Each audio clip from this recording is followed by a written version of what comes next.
Почитувани гледачи, добре дојдовте во уште едно издание на нашата емисија Ваш пратеник. Во Собраниското студио денеска гостин е пратеникот Миле Левков. Пратеник, добре дојдовте. Добро е најдов. По професија сте дипломиран правник. Ова е ваш втор мандат како пратеник во Собранието. Предходно, пред да станете пратеник, вие сте професор по право во Кочанското средно правно училиште. Да, во Кочан имаме средно стручно училиште, кое што се состои практично од гимназија и од економско училиште. Учениците во стручното економско сите 4 години изучуваат правни предмети, а овие во гимназија имаат изборен смер во трета година. Така. Од каде љубовта кон политиката? Со оглед на тоа што сте правник, претпоставувам дека и кога сте биле средношколец и студент ве интересирала и политиката и правото. Од каде љубовта кон политиката? Мислевте ли дека како правник некогаш ќе се занимавате со политика и ќе бидете токму во собраниските клупи? Да, би рекол дека тоа не е еден момент во кој што се донесува таа одлука или во кој што ќе ја добиете таа мисла или таа промисла, тоа е еден процес кој што трае. Неизбежно е кога се занимавате со општествени науки, особено факултет како што е правниот факултет, кога практично сето она кое што вие го изучувате е поврзано со политиката и е поврзано со законодавниот дом, затоа што практично она што изучувате се закони и нивната примена, и без да знаете што е тоа државата, како функционира државата, како се донесуваат законите, што значат тие закони, тешко дека можете и да го поминете тој процес, би рекол, на формално образование. Се разбира, низ тоа формално образование ние се градиме како личности и ги градиме и нашите интереси. И од тука се појавуваат и она што го има, нели, секој човек во себе, без разлика дали е млад, повозрасен или стар, секогаш вие како човек, како индивидуа, градите чувство дека кога се напушти индивидуалното, влегуваме во колективното и најголем дел од нашите права ги добиваме токму во таа сфера. Во таа сфера функционира и работи политиката. И ако земете во предвид дека политиката има два дела, нели, тој индикативен и нормативен, од една страна треба да го познавате и народот, треба да познавате од каде доаѓате, да ги познавате обичаите, историјата, за да можете да зборувате за тој индикативен дел, меѓутоа и треба да знаете каде одите и што сакате да постигнете, за да може, нели, нормално да го стварите и тој императивен дел. Онаму каде што сметаме дека можат, интервенираме со амандмани. Некогаш предлагаме цели законски текстови. Тоа е практично еден дел од работата за која што вие, нели, секојдневно ги запознавате гледачите, и еден голем поздрав и почит за вашата иницијатива и за сето она што го прави Собранискиот канал, затоа што и вие голем дел од таа работа која што, би рекол, би останала невидлива, успевате да ми ја пренесете на гледачите, затоа што работата на Собранието и сами знаете е конфликтна, во која што ние се судираме со нашите колеги, со нашите стави. Понекогаш гледачите знаат да добијат погрешен впечаток дека ова е место каде што само се расправаме или се како политичка арена. Да, како политичка арена или се караме меѓу себе. Меѓутоа, да, таа е природата на Собранието, меѓутоа суштината е дека законодавниот дом игра многу подлабока и многу посуштинска улога во секоја држава, вклучително и во нашата. Ги спомнавме традицијата и историјата на еден народ. Вие сте пратеник кој доаѓа и се уште живее во Кочани. Спомнавме дека втор мандат сте во Собранието. Што најмногу влијаеше да се изградите она што сте денес? Некако влијание тука има секако и семејството, но и местото на живење, традицијата и културата на едно место. Што беше примерот во вашиот случај? Па како што реков, не е еден момент, тоа е еден процес во кој што имаат влијание најразлични фактори, би рекол образованието, формалното образование, животниот избор дека, нели, ќе се запишете токму и ќе се занимавате со право кое што како наука е поврзано со државата, влијанието кое што го имате во средината, Знаете дека јас доаѓам од еден крај кој што е земјоделски крај, меѓутоа и крај кој што е со многу богата историја. Ако ја погледнете Кочанската котлина, ќе видите дека овде го имаме Моро Биздон, овде поминувала Вија Игнација, Вија Диагоналис, една пребогата историја која што археолошкото наоѓалиште Пилаво, ќе ве охрабрам и вас и сите оние кои што не биле во археолошкиот музеј овде во наша близина, ќе видите многу поставки, прекрасни поставки токму од тие археолошки наоѓалишта. Сакам да ви кажам, без разлика дали ќе изучувате одредена наука како што е правото, дали ќе излезете во Кочанското поле да се прошетате, ќе се сретнете или со историја, или со земјоделие, односно ќе видите или дел од традицијата, или ќе видите вредни луѓе кои што ја хранат државата.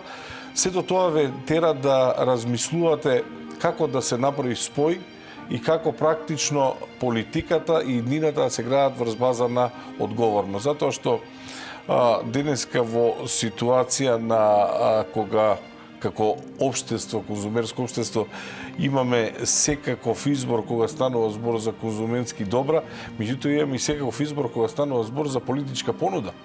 Најразлична политичка понуда, а верувајте ми дека политичката понуда односно политиката кога ќе ја би рекол со голите од вредности ќе биде бескрупулозна политика, се претвара само во цинизам. Кога политиката ќе ја лишите од реалноста, ќе се претвори во утопија, или политиката која што е премногу сладкоречива, знаете, тоа е се попопуларниот популизам кој што го имаме. Некаде измеѓу треба да се најдат и да ги лоцираме вистинските вредности и верувам дека таа желба да се најдат вистинските вредности помеѓу цинизмот, помеѓу утопијата и помеѓу се побрзо растечкиот популизам е дел од оние фактори кои што вие велат ја изградиле таа би рекол љубов или таа посветеност кон политиката. Кој ви беше најголема поддршка кога донесовте одлука да влезете во политиката? Видете, во Македонија воопшто не е лесно да се бавите со политика. За жал, кај нас политиката не е секојаш арена во која што се судруваат виштините или некој ќе каже политиката е уметноста на можното. Многу често во политиката политичарите и оние кои што одлучиле да се занимаваат со политика се судруваат со црна кампања, со напади, со клевети и така натаму.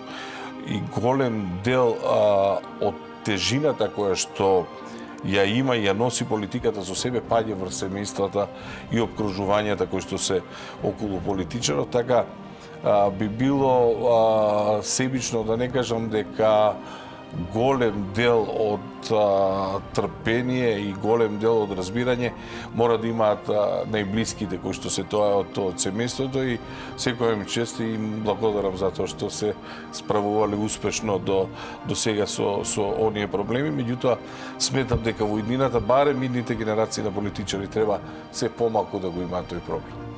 Така е. Спомнавме дека работите како професор пред да бидете пратеник. Колку она што го стекнавте како знаење и како искуство во работата ви помага денес во работата во законодавниот дом? Јас по завршувањето на студиите имав започнав со стажирање прво во Основниот суд во Кочани, потоа и кај адвоката, потоа започнав со работа како наставник положувајќи предмети за доквалификација, за работа во образование. Започнав да работам во Средното општинско училиште Љупчо Сантов и имам долгогодишна соработка со собранието, особено со парламентарниот институт, долги години од она кое што го учиме со учениците, настојувавме секогаш да дојдат овде да ја посетат зградата на законодавниот дом и пред да започне емисијата ви пренесов дека сметам дека таа отвореност на собранието на Република Македонија е навистина значајна за да можат граѓаните да изградат доверба во институцијата, затоа што многу често користиме флоскули дека политиката не средила во изминатите 30 години, дека неодговорната политика е виновна за проблемите кои што ги имаме и целосно се сложува. Меѓутоа, македонскиот народ има една добра поговорка во која што вели од што е болката, од тој е лекот. Така да, моја мисија и мој став е дека на крајот на денот единствено младите кои што и општество, па и младите кои што веруваат во законодавниот дом, веруваат во процесите на политиката и со нивно активно учество можат да допринесат на крајот да изградиме едно поправедно и поправедно, пофункционално и поуспешно општество. Само критиката со избегнување на институциите и немањето доверба во институциите не водат никаде, затоа што мораме да имаме силни институции.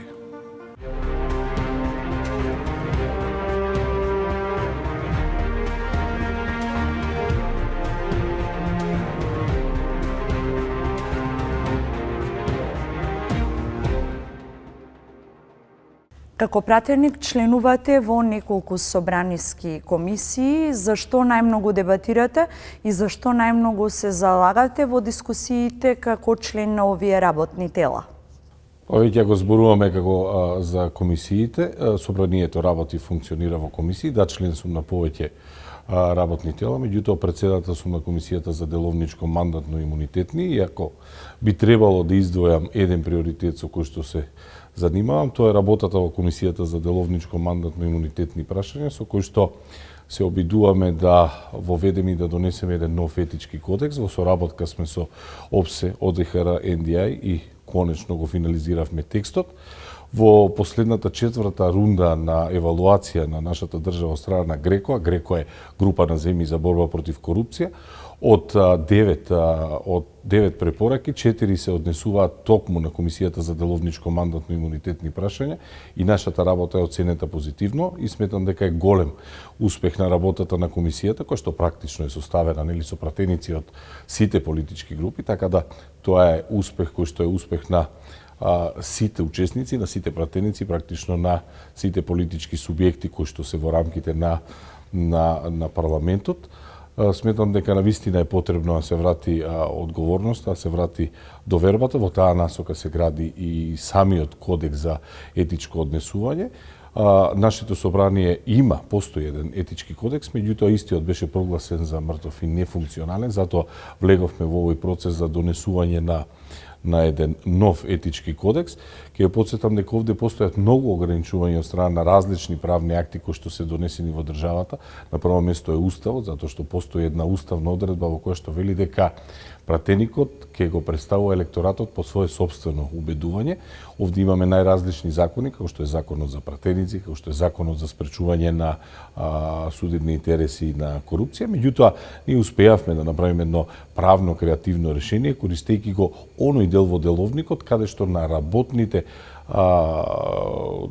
групи им се остава можноста да формираат работни тела, па планираме во рамките на Комисијата за деловничко мандатно имунитетни да има посебна една група која што ќе се грижи за спроведување на етичкиот кодекс, иако тоа во суштина е замислен како еден акт на само регулација, меѓутоа она што сметаме дека е добро, тоа што деловникот за работа на собранието дозволува да се ангажираат и експерти од надвор кога станува збор за формирање на дополнителни работни групи кои што ќе работат во рамките на работните тела и сметам дека на тој начин ќе се дополнително ќе се отвори или дополнително ќе стане уште потранспарентна работата на пратениците, така да ако ме прашувате за еден приоритет, тоа е она кој би го издвоил. Така. Петоците се главно резервирани за средби на пратениците со граѓаните од нивните изборни единици.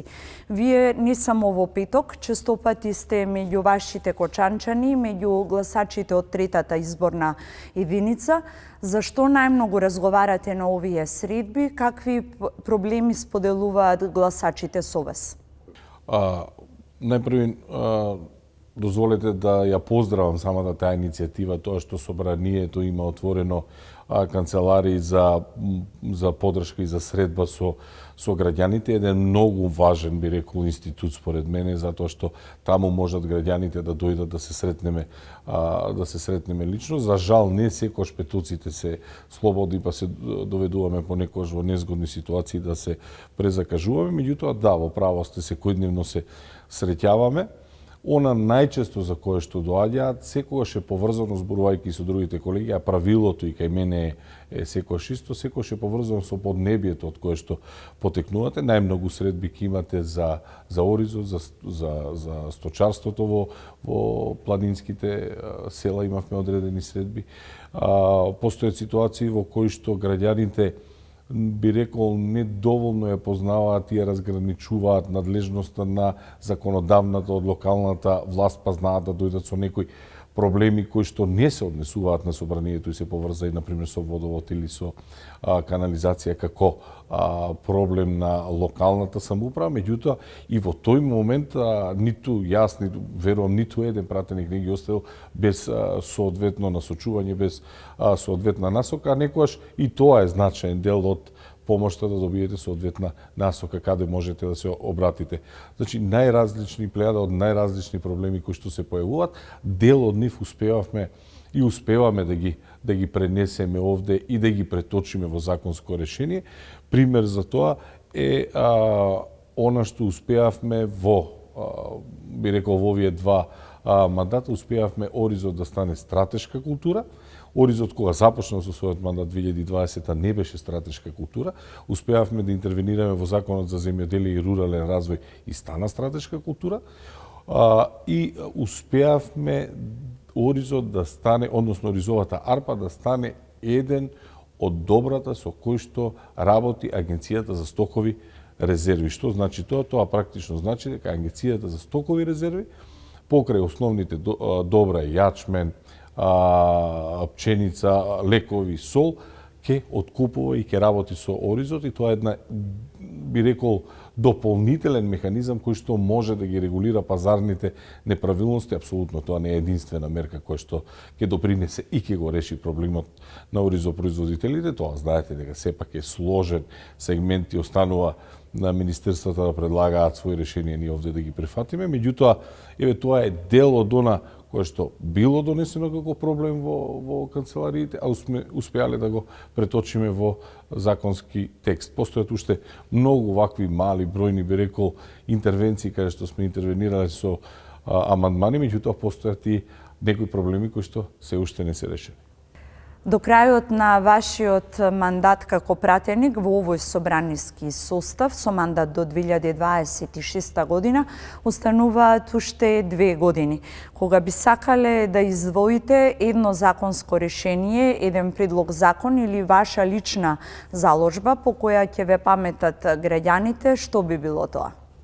Па се надам, како што реков, дека ќе го донесеме етичкиот кодекс како председател на Комисијата за деловничко мандатно имунитетни прашања, дека ќе успееме во тој наш процес, затоа што, како што ви реков, влезене во патоказот и 4 од 9 препораки се однесуваат на тоа. Се надевам дека ќе биде имплементирано и имаме уште неколку законски решенија кои што заедно со колеги ги подготвуваме сега, а се поврзани со зголемување на безбедноста во угостителските објекти заради сето она што не се случи, трагедијата која што не се случи во Кочани. Планираме неколку предлог на закони кои што дополнително ќе ја зголемат безбедноста и ќе ја зголемат, би рекол, довербата на граѓаните во системот. Меѓутоа, многу е внимателно да не влеземе во процес на пререгулација и многу е внимателно да не влеземе во процес на популизам кога станува збор за вакви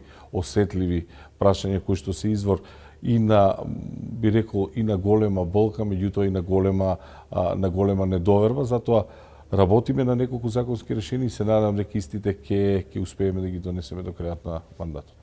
Ви благодарам за денешниот разговор и што бевте дел од емисијата Вашиот пратеник. Ви благодарам на поканата.